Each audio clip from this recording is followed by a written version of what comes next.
ಶಿರಸಿಯ ಭೀಮಗರ್ಜನೆ ಸಂಘಟನೆ ವತಿಯಿಂದ ಸಂವಿಧಾನ ಶಿಲ್ಪಿ ಡಾಕ್ಟರ್ ಬಿಆರ್ ಅಂಬೇಡ್ಕರ್ ಅವರ 133ನೇ ಜಯಂತಿ ಕಾರ್ಯಕ್ರಮವನ್ನು ಹಮ್ಮಿಕೊಳ್ಳಲಾಗಿತ್ತು.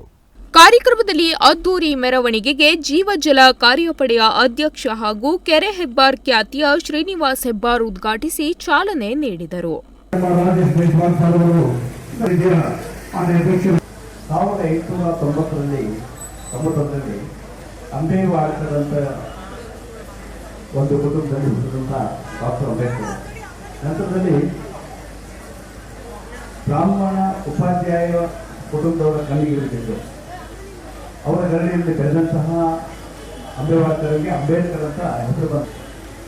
ಅದೇ ಗರಡಿಗಳನ್ನು ಮುಂದೊಂದು ದಿನ ಇಡೀ ಜಗತ್ತಿಗೆ, ಬರೀ ಭಾರತಕ್ಕಲ್ಲ ಜಗತ್ತಿಗೆ ಹೆಸರು ಮಾಡಿದಂಥವರು ನಮ್ಮ ಡಾಕ್ಟರ್ ಬಿಆರ್ ಅಂಬೇಡ್ಕರ್. ಅದ್ದೂರಿ ಮೆರವಣಿಗೆಯಲ್ಲಿ ಯುವಕರು, ಯುವತಿಯರು, ಮಹಿಳೆಯರು, ಹಿರಿಯರು ಹಾಗೂ ಮಕ್ಕಳು ಪಾಲ್ಗೊಂಡಿದ್ದು ವಿಶೇಷವಾಗಿತ್ತು.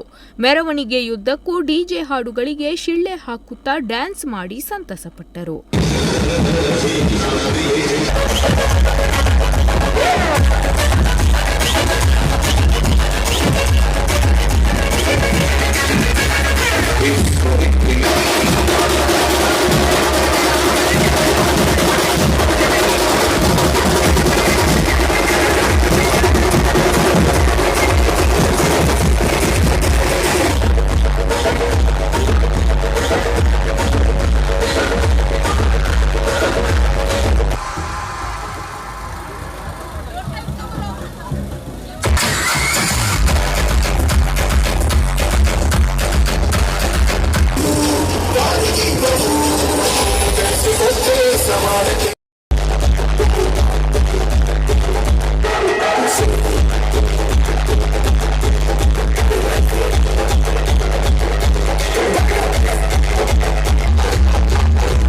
Nudisiri news desk Honnavar.